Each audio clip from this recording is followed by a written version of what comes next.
This theory gives the complete profile of a successful leader. So that means the requirements or required traits for a good leader. We are going to test the leadership ability with the higher and lower level with this two factors. So that is consideration and initiating. You cannot judge individual ability and all the traits based on one situation. So there is no quantitative tool to judge the individual traits.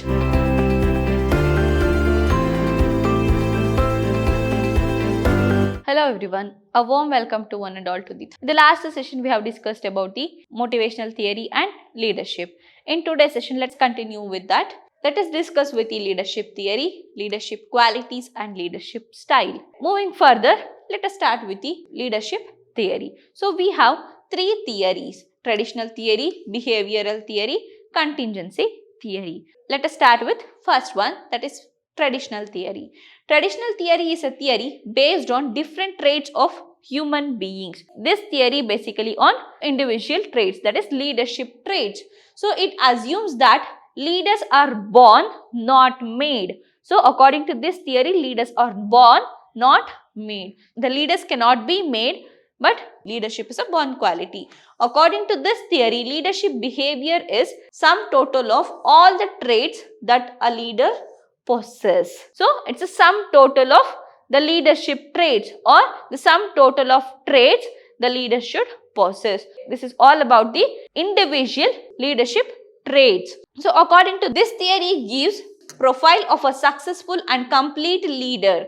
According to this theory, there are 5 human traits. So this theory gives the complete profile of a successful leader. So that means the requirements or required traits for a good leader. So those 5 human traits are physical traits, ability trait, personality trait, work trait and social trait. So it includes physical trait. So physical trait includes individual energy, activity, appearance and height.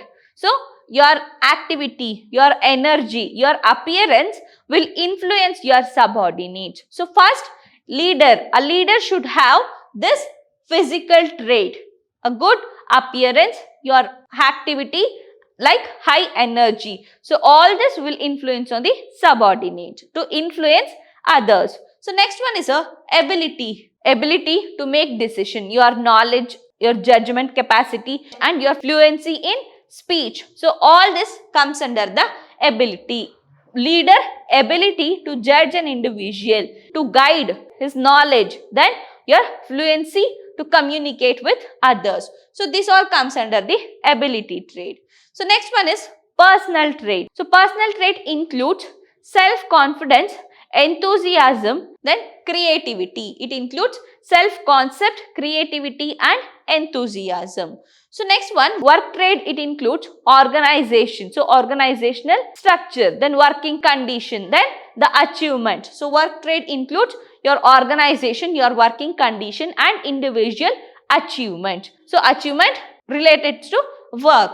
So next one, social traits. Social traits includes interpersonal skill, cooperativeness, popularity. All this comes under the social traits. It includes energy,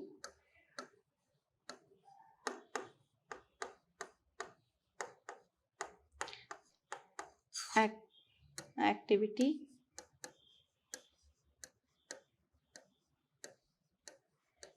appearance, etc. Ability,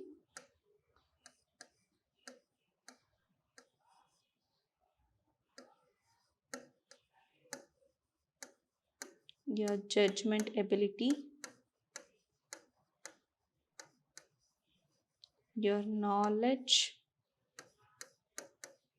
etc. Your personal traits, it includes self-confidence, then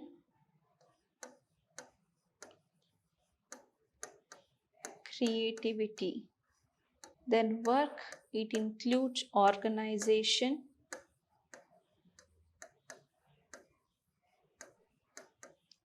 and achievements.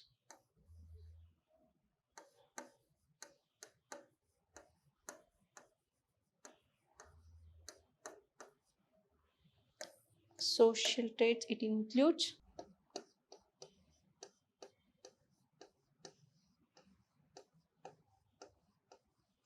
your interpersonal skill,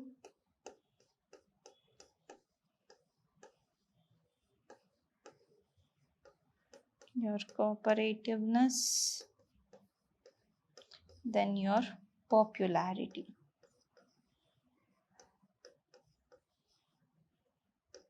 So all this comes under the 5 human traits. This theory explains or gives a complete successful leadership profile. So in order to become a leader, you should possess all these 5 traits. So this is all about traditional theory. So then what are the drawbacks for this traditional theory? So here traits are not arranged according to the importance. So here we won't give importance. We are not arranging the traits according to the importance. There is no quantitative tool to judge the human traits. You cannot judge individual ability and all the traits based on one situation. So there is no quantitative tool to judge the individual traits. So the traits can't be used universally. So these traits cannot be used universally. So next, these traits can be achieved and developed. Situational factors are ignored or situational factors are avoided under this traditional theory. So these are the drawbacks of traditional theory. Altogether, traditional theory, it gives a complete profile for a successful leader. So it includes 5 human traits. So in order to become a leader, you should possess all the 5 leadership traits. According to this theory, leaders are born, not made. So this is all about traditional theory. Moving further, behavioral theory. So behavioral theory, this theory explains the efficiency of a leadership. So it explains efficiency of a leader.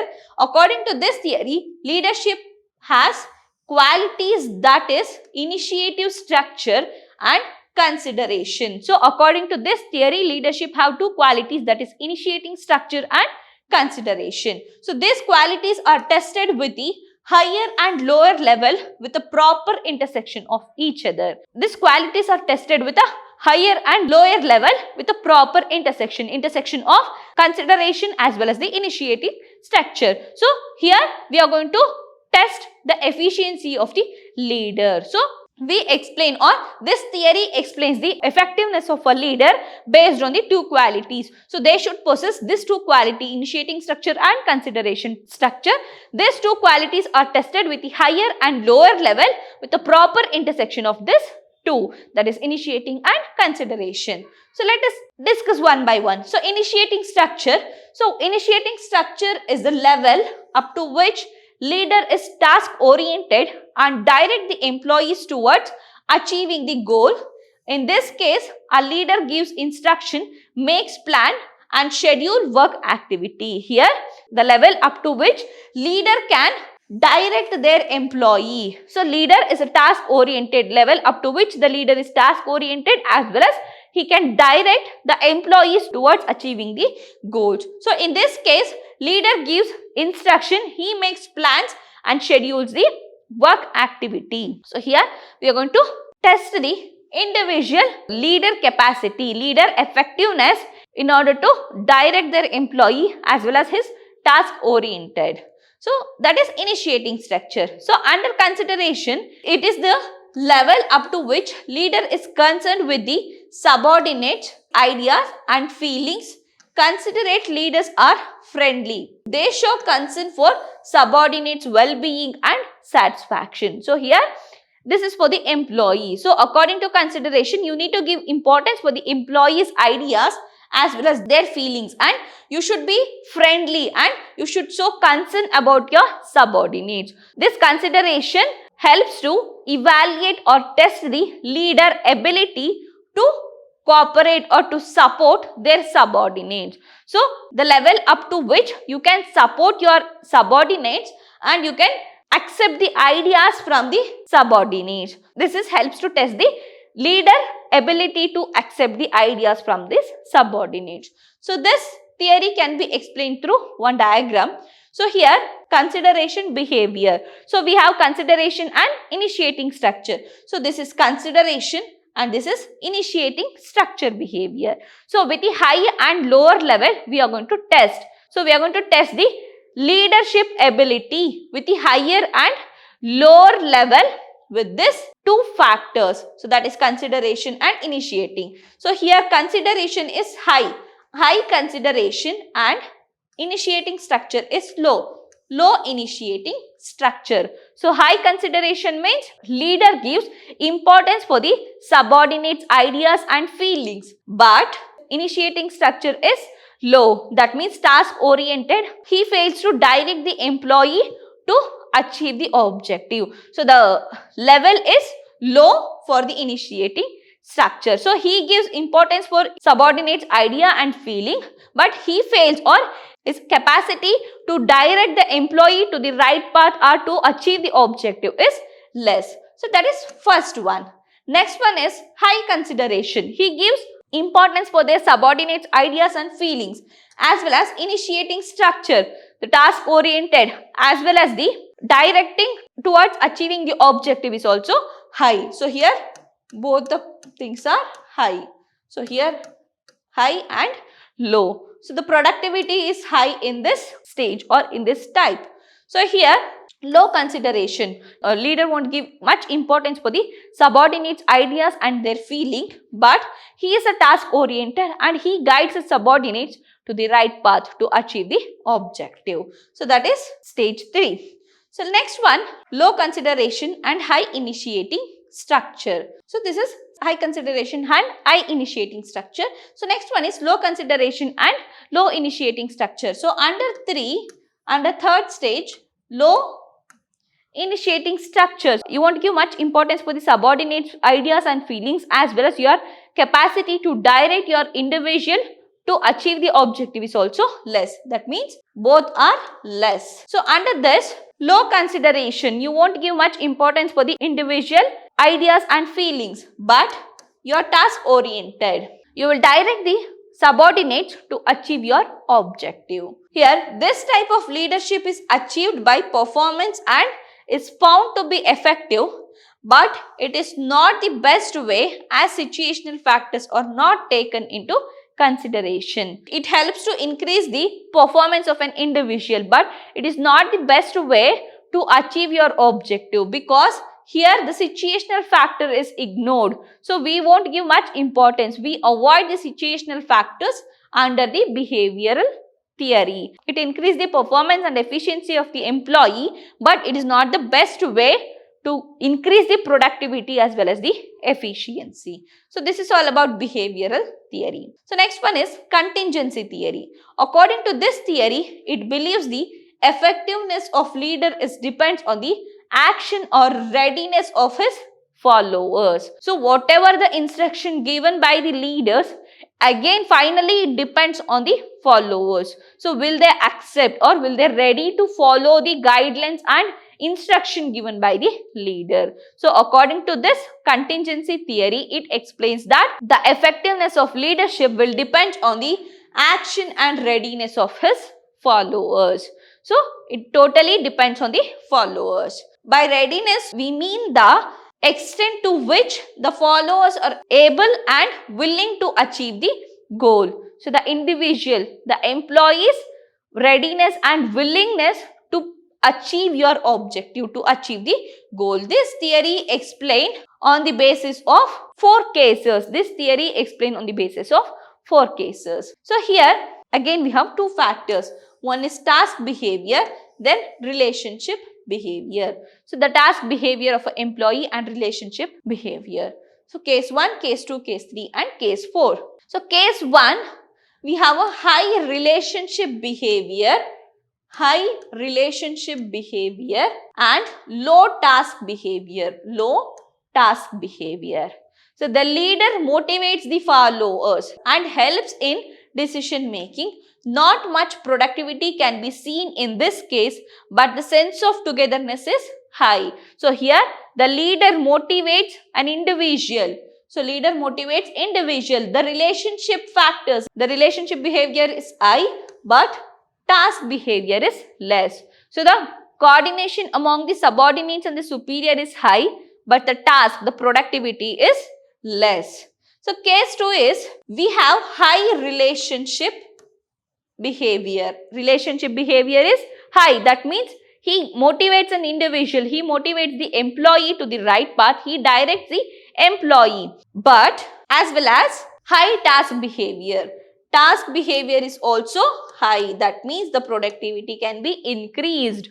So the relationship is also good, as well as the task readiness and willingness to achieve the objective is also high, so that it helps to increase the productivity. The relationship between the superior and subordinates as well as the task is high. Task behavior is also high, so that it helps to increase the productivity. So next one, case 3, we have the combination of low relationship behavior and low task behavior. Both the relationship and task behavior is less. So here the leader fails to motivate an individual. Motivation level is also less, as well as the task behavior.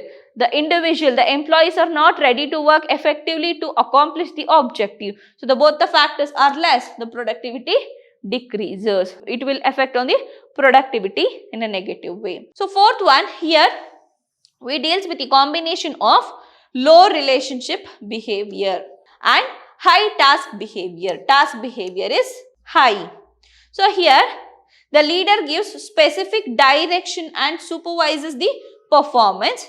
This theory is effective only if the leaders change their style irrespective of the readiness of the followers. So here task behavior is high. The employees are ready to work effectively. So they require less supervision and less guidance to accomplish the objective.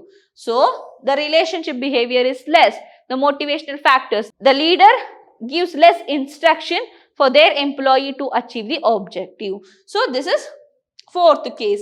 Low relationship behavior and high task behavior. High task behavior. So these are all the 4 cases. This contingency theory.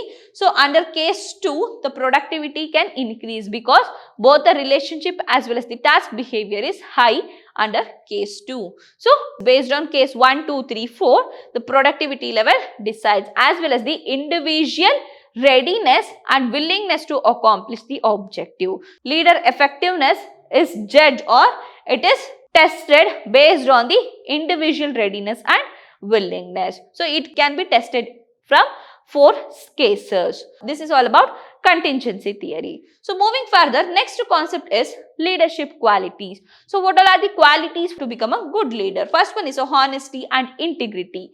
So honesty and integrity is a very important factors in order to become a good leader. So without honesty and integrity, you cannot expect the same from others or your subordinates. So when you are not following the rules and regulation, the subordinates or your followers, why they should follow the rules and regulation. So how you can expect the same from your subordinates? So this honesty and integrity is a first or key factor to become a good leader. So you should be honesty and integrity for your work. Then confidence. So confidence in order to give instruction, confidence about your knowledge. It decides the effectiveness of leadership. Confidence influence on the individual or the receiver. So it influence on the receivers. So your confidence while giving instruction and guiding the subordinate will plays an important role. So this act as a quality for a good leader. Next one, inspire others. Leader should have the quality to inspire others. So that is a quality to become a good leader. So you should be able to inspire others to work effectively. You should inspire them to listen or to follow your orders or your guidelines or your direction. So you should have that quality. Next one, commitment and passion. You should committed to your work and you should be passionate towards your work, so that you can come up with the innovative and new ideas and you can contribute for the organizational achievement, as well as you can give justice for your position. So that this is the quality for a good leader. So next one is a good communicator. So when you are a leader, you are directing your subordinates. So you should be a good communicator. Your communication skills should be good, so that it avoids the mistakes and confusions. So it helps them to achieve the objective, or it helps them to clear their doubts, or it directs them to the right path. Next one is decision making capabilities. So you should make a sound decision. A good leader should make a sound decision at a right time, at a right place. So frequently in emergency situation, you need to make a decision. So you should have that decision making capabilities. So always you should not depend on your top management or your higher authority. So frequently or quickly you need to make decision, that too a sound decision. So sound decision will help or will solve the problem sometimes. So you should be able to make the decision. Your decision making capabilities decide your leadership efficiency or effectiveness. Then accountability. So accountability is every individual, every employee is accountable for their work, so that it increases the responsibility. A good leader should have that accountability. He should take the responsibility for mistakes. So he should take more responsibility for the mistakes, and you should apprise your subordinates for the good work. So you should give accountability for each and every individual, so that it increases the responsibilities among the employee, so that it reduces the mistakes as well as it increases their efficiency. So accountability means individual. Every individual is accountable or responsible for their action. So you need to rectify their error and you need to guide them to the right path. So if they achieve something, you need to appreciate their work. So accountability for individual work. So next one, delegation and empowerment. So as a leader, you cannot concentrate on each and every factors. So you need to give concentration, or you need to concentrate, or you need to give importance only for the key factors. So rest of the things you need to leave it for your employee, so that it helps to empower your employee. Then you need to concentrate on key factors, that is important decision. So you should delegate your authority and responsibility for the subordinates. It helps to empower employees. So next one, creativity and innovation. So as a leader, in order to shine, you should give a creative idea and you should be an innovator, so that you can achieve your objective, or it helps to achieve your objective easily and quickly. So it helps to attract your subordinates and your employees. They'll listen to your order and decision. So you should be creative and you should be an innovator.